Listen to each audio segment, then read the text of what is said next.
Well, bringing it back then, and in fact, I want to take it back to the start and some of the happy things. It's funny whenever we talk about our experiences. We live in an era now where my son has basically the same things that I had, except they're just a bit newer and a bit more polished and a bit more whatever. You know, he plays the same new versions of the same computer games I played, and he wears the same replica shirt that I wore, and he does all this kind of stuff. Your experience, the generational gap between you and me is so significant. I think when I look at it at times, and it's whenever I hear you tell stories about going the game as a kid, it's something else, because we hear this like mythologized stories of the old boy's pen. And what have you.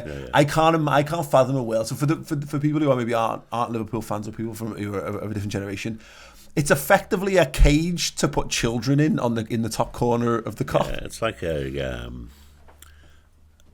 cross between a concentration camp and a creche.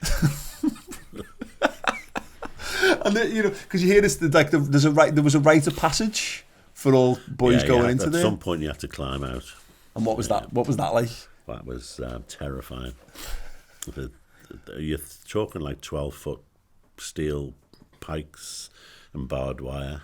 So you get on the other side and you're like a ragamuffin torn to shreds. Because it was the story about is it the first time you did it, and you were in like your Sunday best or something? For some odd reason, I was in the best clothes that I possessed. Yeah. What happened there? Well, they just got ripped to shreds, as I said. They were tattered, and I cried my eyes out all the way home because I thought my mother was going to kill me. And she just burst out laughing, which was worse.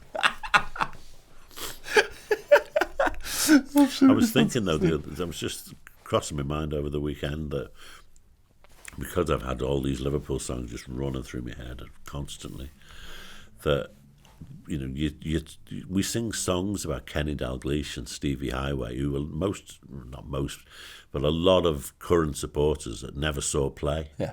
We're talking 30 years since Kenny gave up playing, and 40 years probably since Stevie Highway gave it up. But when I was, say, your age, I wasn't singing songs about Albert Stubbins. It just didn't happen, you know. I mean, or Bob Paisley, as a player, or even Billy Little, who was, a god. And we didn't sing songs about them. What did you? Because I always find this funny, like, because You Never Walk Alone came about because it was played. It was like in the charts, wasn't it? It was played before the game, and it took off from there. What did you sing? What did you do? Shook rattles. Well, when I started out, it was rattle. I remember the first game I went to, the Sunderland game. The Sunderland fans sang, and I thought, that's really weird, isn't it?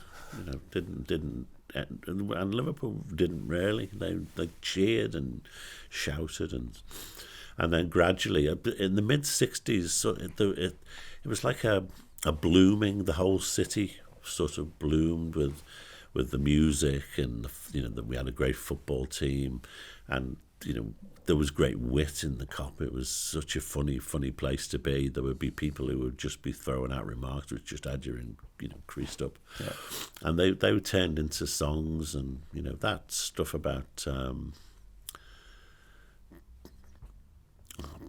Poor Soldier Tommy and all that kind of stuff. That all came out of that, but I don't even remember the point where it came. It just suddenly became. You'd sing like She Loves You, yeah.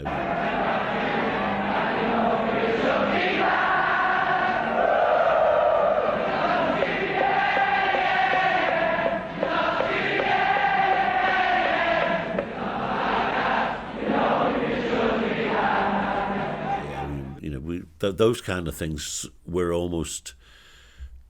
Once they came out as singles, they started to just be sung on the Kop, and then turned with a little twist into a Liverpool song, and that just became something that you did.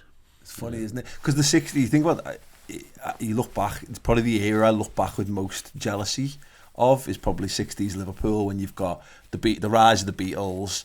You know, it's hard to imagine. We did a video on it. That the FA Cup final in '65, Liverpool lift the FA Cup finally, and is that moment where you think that's the melting pot in which modern Liverpool ends up being born? Yeah, it's because we won the title twice, and we won the FA Cup sandwiched in between those two, and we had that great European adventure, and that's where that began. Getting to the semi-final and really being robbed of the semi-final, robbed of a final place, and Europe just became a mission almost, and we felt it like our birthright, that we were, it was a competition for us, because it meant something.